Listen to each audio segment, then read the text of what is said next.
Baik, ulang kaji kita pada kali ini ialah mengenai unsur kumpulan satu. Okey, dalam jadual berkala. Baik, unsur kumpulan satu ni dia dipanggil sebagai logam alkali. Okey, kenapa dipanggil sebagai logam alkali? Nanti kita akan find out kenapa dipanggil sebagai logam alkali. Baik, pertama sekali kita kena lihat dulu senarai ahli-ahli kumpulan satu. Okey. So, ahli kumpulan satu ni dia ada keistimewaan dia, iaitu dia ada hidrogen. Okey. Hidrogen ni ialah bukan logam. Walaupun dia bukan logam, tapi dia berada di dalam kumpulan satu. Kenapa dia berada dalam kumpulan satu bersama logam yang lain? Kerana hidrogen ni mempunyai satu elektron valen yang menyamai dengan semua logam alkali lain. Mana elektron valen dia semuanya satu. Itulah persamaan unsur dalam kumpulan satu yang mempunyai satu elektron valence. Okay. Dan dia punya kereaktifan, kereaktifan unsur kumpulan satu ini bertambah daripada atas ke bawah. Maknanya semakin ke bawah dia makin reaktif. Baik, kenapa semakin ke bawah suatu logam tu dia semakin reaktif? Okey. Jadi kita kena faham bahawa untuk menjadi reaktif, sesuatu logam tu perlu melepaskan elektron valen dia.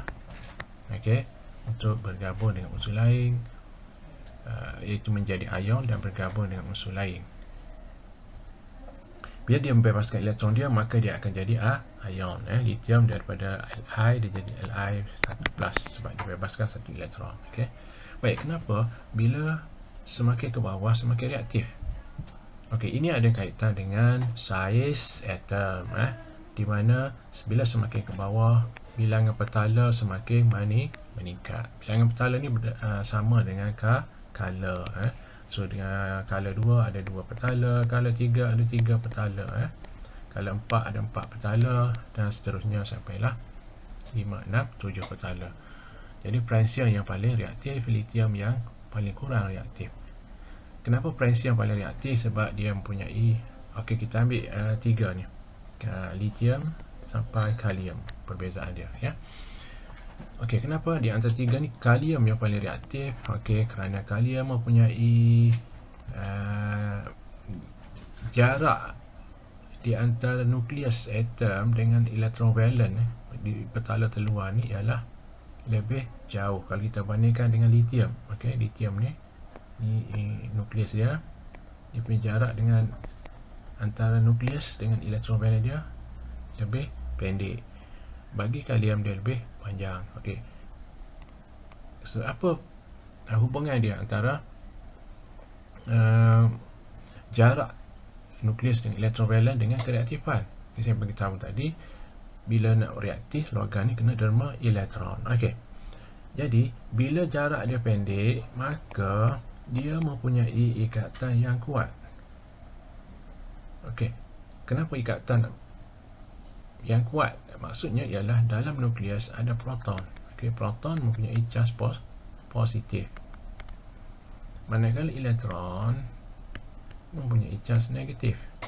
Jadi, tarikan antara dua proton yang berada di dalam nukleus dan elektron menyebabkan sama ada elektron tu senang ataupun susah untuk dilepaskan. Okey. Jadi disebabkan jarak dia yang pendek, dia kuatlah dari tarikan dia. Lalu jarak dia panjang, jarak dia jauh, so elektron ni senang untuk dibebaskan. Bila senang untuk dibebaskan, maka dia lebih reaktif. Okey.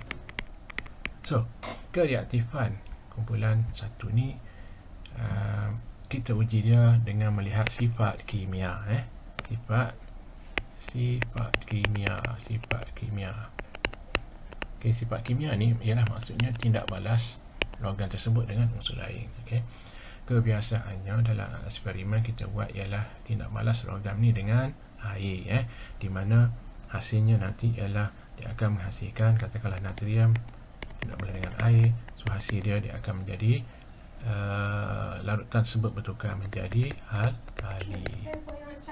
hijau campur dengan yang bebaskan gas sampai membebaskan gas hidrogen. Biasanya dalam kertas 3 biasanya dia akan keluar kereaktifan 3, perbezaan kereaktifan antara 3 logam litium, natrium dan kalium. Jadi pemerhatian dia ialah yang perlu kita tahu untuk kita jawab soalan. Okay, pemerhatian yang pertama ialah litium, logam yang paling kurang reaktif sekali, di mana dia bergerak secara rawat dan perlahan. Ini keyword dia, bergerak secara rawat dan perlahan. Dan kemudian larutan itu kemudian akan menghasilkan larutan beralkali apabila dia menukarkan getah litmus dia daripada merah kepada biru. Okay. Kemudian untuk natrium, okay, dia bergerak secara rawat juga, tetapi lebih dengan cepat. Okay. Yang ini perlahan, natrium rawat dengan cepat. Okay, ayat yang sama tanpa pembukaan air. Cuma satu lagi dia perlu tambah pada natrium ialah dia punya mengeluarkan bunyi hiss. Itu bunyi dia. Okay. Dan kalium pula, perbezaan dia antara kalium dan natrium ni ialah sama saja, dia bergerak secara rawat cuma dengan sangat cepat. Okay, ini cepat saja, ini sangat cepat di atas permukaan air, tapi dua-dua ada mengeluarkan bunyi hiss. Sebab itu berlaku pembakaran yang berwarna. Bagi natrium yang punya warna kuning kemerahan, manakala natrium ialah kuning kemerahan, warna dia di atas air, manakala kalium warna dia ungu. Okey. Bagi litium dia hanya warna sedikit kemerahan. Jadi inilah perbezaan ketiga-tiga logam ini bila bertindak balas dengan air. Okey, hasil dia sama saja, iaitu alkali dan gas hidrogen akan terbebas. Boleh lihat rajah ni bagaimana warna yang dihasilkan semasa logam litium, kalium, natrium dan kalium bertindak balas dengan air. Jadi bagi kalium yang paling reaktif sekali, dia bergerak dengan rawat dengan sangat cepat di atas permukaan air, terbakar dengan nyalaan ungu kemerahan sambil mengeluarkan bunyi hiss. Okay. Kemudian larutan tersebut menukarkan getah litmus merah kepada warna biru, menunjukkan dia adalah larutan alkali. So tindak balas dia ialah kalium campur dengan air, so dia akan jadi kalium hidroksida campur hidrogen yang terbebas. Okay. Baik, kemudian sifat kimia juga boleh dilihat daripada persamaan lain, iaitu tindak balas dia dengan halogen, iaitu menghasilkan garam.